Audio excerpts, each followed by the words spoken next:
ए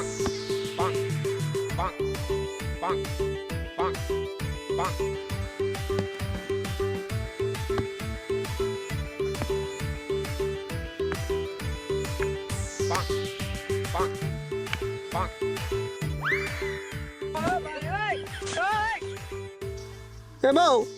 के भयो बाउ हो के भयो भन्दैछ त म ठुलो भयो भने ठुलो भयो रे सधैँभरि सानो भएर बस्ने मान्छे त मेरो दारी जुङ्गा कपाल सबै सेतै फुलिसक्यो भने उमेर भएर चाहिँ फुलिहाल्छ नि मेरो पनि पहिला दारी कपाल कालै थियो क्या रे अहिले त बुढो भयो सबै सेतो भइसक्यो ए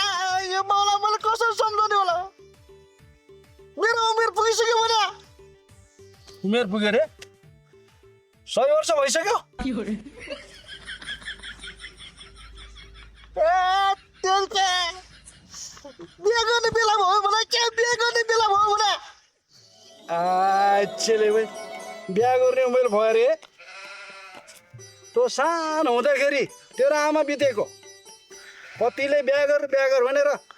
सम्झाउँदाखेरि त बिहा गरेन अब बुढेसकालमा बिहा गर्छ नच्चै त कुरा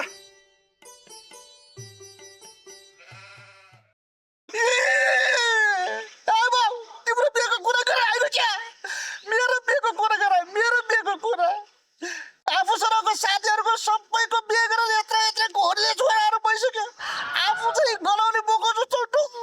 ढुङ्गेर बस्नु परेछ आच्छेले भाइ तेरो बिहाको कुरा पो गरेको अब आउने मङ्सिरमा राम्रो साइज जुराएर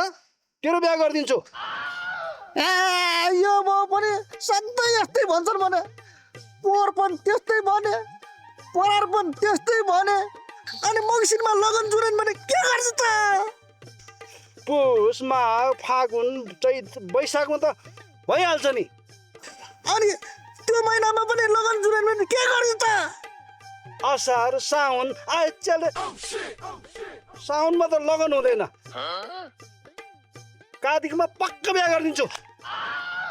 आफू चाहिँ 13 वर्षमा बिहे गरेर यत्रो घोरले छोरा पाउने यो छोरो डुङ गराउँदा पनि वास्ता नगर्ने हेर बाउ तिम्रो त्यस्तै बेहोरा हुने भने यो घर सम्पत्ति सारा संसार छोडेर सन्यासी बनेर काशी जान्छु बुझाउ गए हुन्छ बुढो भएको बाउ चाहिँ मरी काम गर्ने यसलाई कामको ध्यानै छैन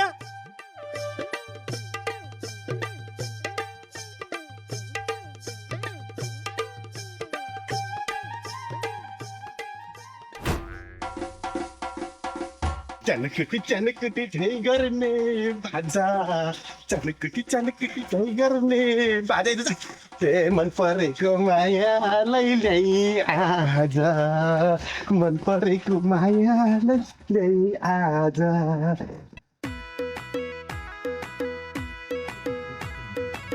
दाहिने खुट्टा दैलोभित्र हाल्नुपर्छ अनि मात्र लक्षण हुन्छ अरे भन्छन् आज त मन परेको बिहे गरियो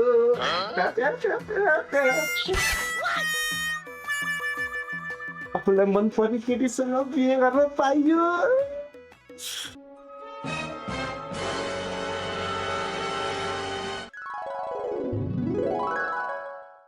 कमल बाबु अहिले दाहिने खुट्टा दैलोभित्र भन्दैछौ भोलि पछि देब्रे खुट्टा ढाडमा पर्दा थाहा पाउलौ मेरो अनुभवले भन्दैछु हेर बाउ हेर यो कमल म भन्दा कति वर्षले खान्छु कति राम्रो दुलै ल्याछन् तिमीले त मलाई टाढै राख्ने भयो नि नमस्कार काका नमस्कार मैले त बिहे गरेँ नि ल राम्रो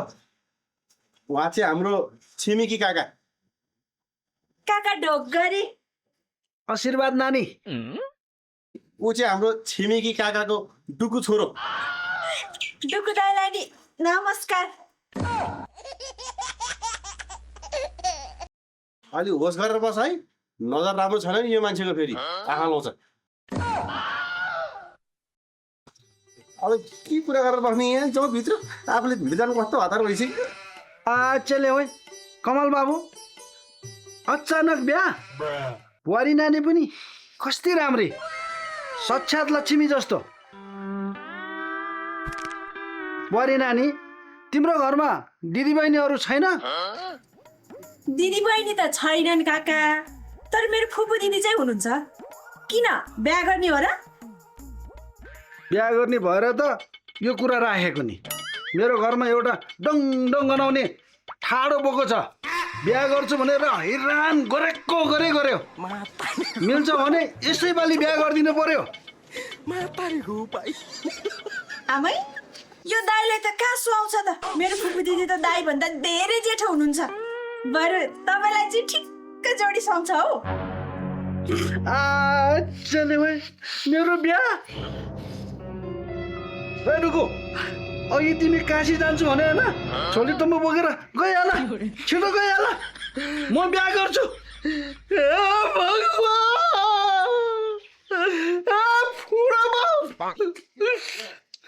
छोरोको बिहा गर्छु भन्दा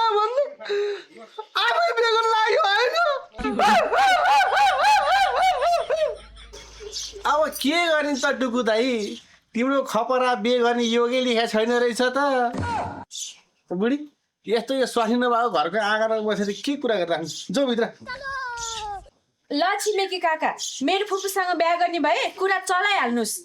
अनि यो दुगु दाइलाई चाहिँ कहाँ थन्क मन्क लगाउने हो लगाइहाल्नुहोस् दाइले बुटा है दाइले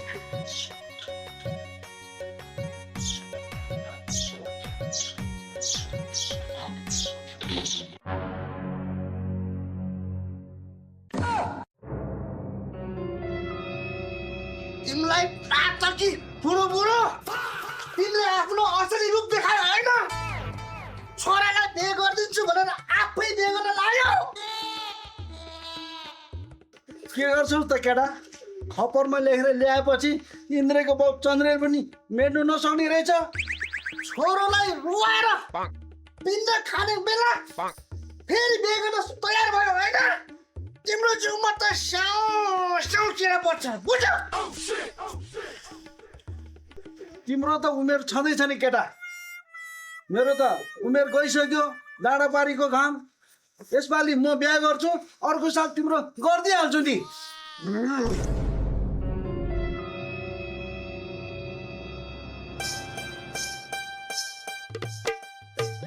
काका अघि त कुरामा त मिठाई नै दिने बिर्सिएछ हामी बिहे गरेको उपलक्ष्यमा लड्डु ल्याएको थियौँ लग्छु काका र डुगु दाइलाई लड्डु दियो हस् भइहाल्छ नि काका लड्डु लिनुहोस् ल नानी ल डुगु दाइ लड्डु लिनुहोस्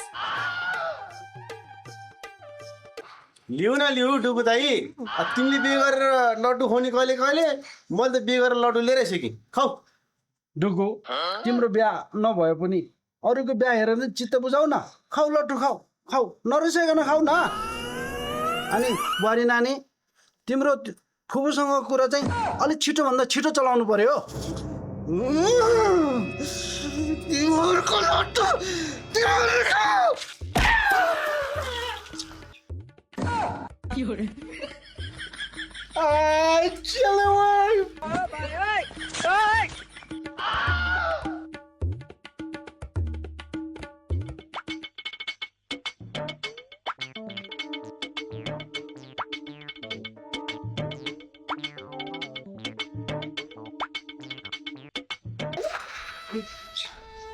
मन थिएन जोडी बनालाई हात हेराउँदा ज्योतिषीले राम्रै हुन्छ भन्थे भन्नलाई मन थिएन जोडी बनालाई बुढो बाउले ए बाबु भनेर बोला पनि भइहाल्थ्यो नि म गइहाल्थेँ नि यस्तो लुगा लाएर म अब कहाँ जाउँ ए बाबु डुकु भन्नु त भन्छन् बाउको बिहा हेर्नु हुँदैन भनेर तर बाउको बिहा हेर्नु नआए पनि भोलि पर्सि भाइ पनि जन्म्यो भने मुख चाहिँ हेर्न आइज ल। पातो कि बुढो बुढो अब त म यो घरमा मरे पनि पाइला टेक्दिनँ।